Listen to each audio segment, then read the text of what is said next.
All right, so the very first thing that Apple talked about was their new magazine subscription service, Apple News Plus. All right, so it's going to cost you $9.99 a month, giving you access to over 300 magazine subscriptions.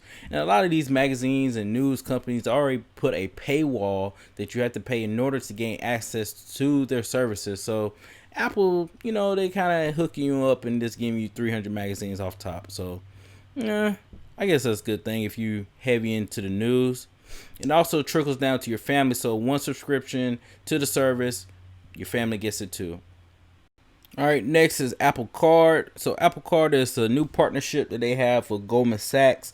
It's going to actually provide you with a titanium card, physical card that you can use, out and about. You get cash back, ranging from 1% to 3%. They break down the transactions for you to a simple method of understanding. If you ever see something on your transactions that, where did this come from, they actually show you a map of where you use that card, which is pretty cool. They give you a diagram of how your spending's going, where you're, spending the most at, for weekly and monthly. No hidden fees of any type of sort, no international fees. It gives you a diagram as well as your interest, which you'll end up paying over time. And you can adjust this little slider and kind of get a better picture of how you're spending your money and, over time, how much or how long, should I say, it would take to pay the card off in your purchases. They also talked about going somewhere that doesn't accept Apple Pay and being able to actually use that physical card to make your purchases, which is it's a good thing. There's not going to be any type of information on that card other than your actual name. So no CVV, no expiration date. Basically putting your security first. If you have any changes, such as you change addresses, you can send a text message directly to Apple. They'll make the changes for you, and you don't have to worry about waiting on a different card.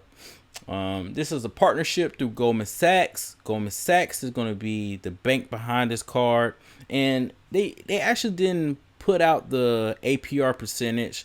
But if you actually go down and look at their website, you scroll down, you'll see the percentage. It's just about average, so don't expect nothing crazy as far as low APRs. It's pretty much average, and like I said, this is the breakdown for the daily cash you're going to be getting for your purchases. Yeah, they did a thing. You know what I'm saying? This is probably the most exciting thing that they put out. Next, Apple Arcade. So Apple Arcade is going to be a subscription service as well, basically giving you access to over 100 exclusive games for an unknown subscription. They have not released how much it's going to cost.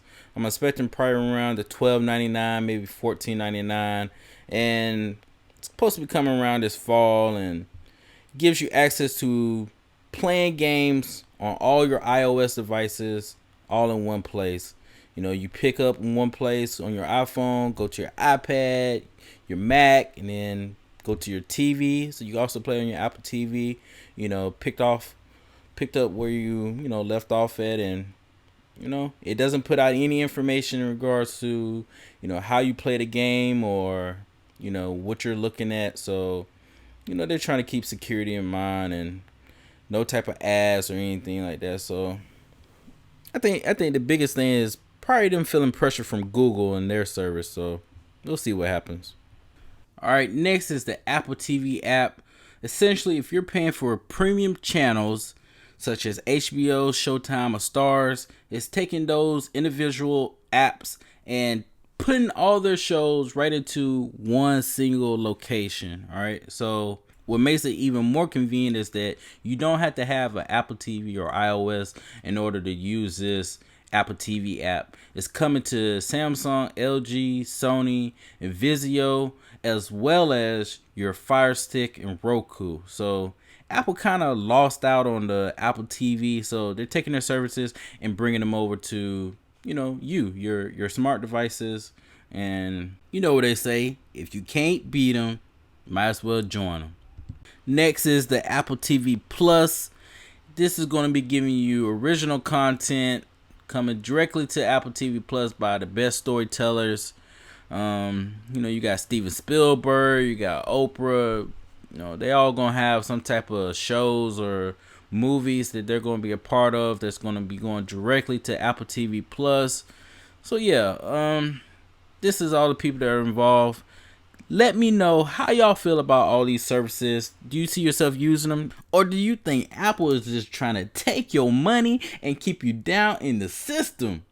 I need to know. Drop a like, drop a dislike, a comment. It's your boy Maniac, and I'm out.